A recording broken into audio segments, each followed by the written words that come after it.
வருவோம். மக்கள் கண்டிப்பா நம்மளை வர வைப்பாங்க. மக்களுக்கான ஆட்சியை மக்களே விரும்பி வர வைக்கத்தானே செய்வாங்க. அப்படி மக்களால் அமைக்கப்பட போற நம்ம ஆட்சியில நம்ம என்ன செய்ய போறோம்ன்றது அதுக்கான அந்த தேர்தல் அறிக்கையில் அதுக்கான விளக்கத்தை டெஃபினட்டா கொடுப்போம்.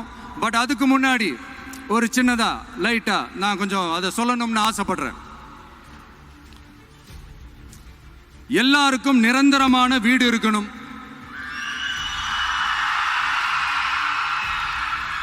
ஒவ்வொரு வீட்டுக்கும் ஒரு மோட்டார் சைக்கிள் வாகனம் உறுதியா இருக்கணும்.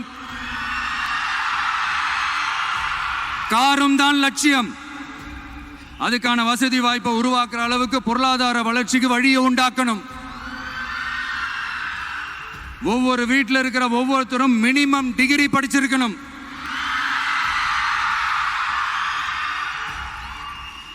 ஒவ்வொரு வீட்லையும் குறைந்தபட்சம் ஒருத்தருக்கு நிரந்தர வருமானம் கிடைக்கணும். அதுக்கான வேலை வாய்ப்பை உருவாக்கணும்.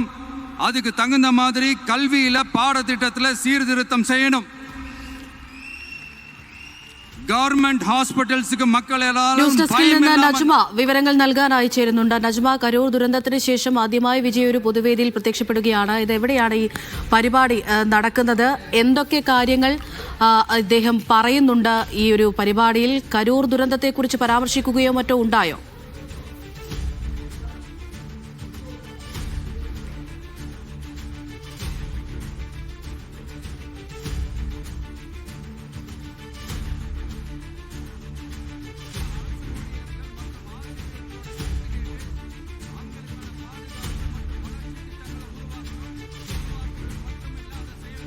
കാഞ്ചീപുരത്ത് വിജയ് ടിവിക്ക് തമിഴക വെற்றிക്കഴകത്തിന്റെ ഒരു പരിപാടി നടക്കുകയാണ്. അവിടെ നടൻ വിജയ് സംസാരിക്കുകയാണ്. നജ്മ വിവരങ്ങൾ നൽകാനായി ചേരുന്നുണ്ട്. നജ്മ, എന്താണ് വിജയ് പറയുന്നത്? അമൃത, കരൂരിൽ നടന്ന ആൾക്കൂട്ട ദുരന്തത്തിൽ ടിവികെയുടെ പര്യടനത്തിനിടെയുണ്ടായ ആൾക്കൂട്ട ദുരന്തത്തിന് ശേഷം നടക്കുന്ന രണ്ടാമത്തെ യോഗമാണ് ടിവികെയെ സംബന്ധിച്ച്. ഇത് വിജയെ സംബന്ധിച്ച് ടിവികെയുടെ രാഷ്ട്രീയ ഭാവിയെ സംബന്ധിച്ചൊക്കെ വളരെ നിർണായക യോഗമാണ് ഇന്ന് കാഞ്ചീപുരത്ത് ഇപ്പോൾ നടന്നുകൊണ്ടിരിക്കുന്നത്. വിജയ് അവിടുത്തെ കർഷകരുടെയും യുവതി യുവാക്കളുടെയൊക്കെ പ്രശ്നത്തെക്കുറിച്ച് തന്നെയാണ് യോഗത്തിലും അഡ്രസ്സ് ചെയ്യുന്നത്.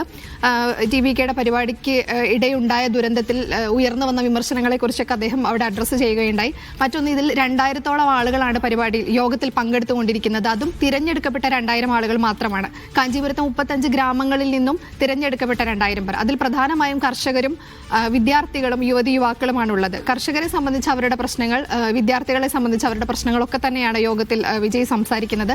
ഉള്ളരങ്ങ് എന്ന പേരിലാണ് യോഗം നടന്നുകൊണ്ടിരിക്കുന്നത്.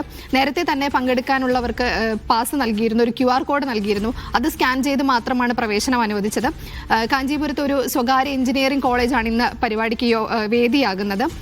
ഇത് ഇപ്പോൾ യോഗത്തിൽ അദ്ദേഹം പറയുന്ന ഒരു പ്രധാനപ്പെട്ട ഒരു കാര്യമുണ്ടായിരുന്നു. ഇതാണ് കർഷകരെ സംബന്ധിച്ച്.